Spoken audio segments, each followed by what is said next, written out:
So I just have one quick question. I mean, we got the PHA late last night in the final form, and one thing just for current accountability, I noticed that you're recommending that everybody who currently lives at the base should run their water for 1 to 2 minutes before drinking that water for the lead exposure. And I wanted to know, have you communicated that to the Marine Corps? I'm sure the Marine Corps is aware of it. And has the Marine Corps trickled that down to the people who are drinking that water?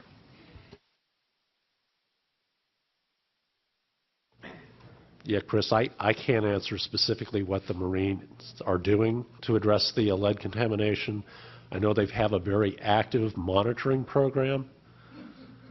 Well, I mean, I live here. I live 30 miles from here, and I've never heard that you need to run your water for 2 minutes to drink from it. Chris, that's a fantastic point, and we will leave today expecting on Monday to make sure that that advice is given to the VA. But I will mention, though, that having spent a good part of my last year in Flint, Michigan, and dealing with other communities with lead problems, it's a good advice for anybody, whether you have well water or you come from a municipal system from Seattle to Saskatchewan, is to, when you get up in the morning, if your water's been sitting in your pipes, to let it run for a minute or two, so you flush out all the water that's been stagnant over time.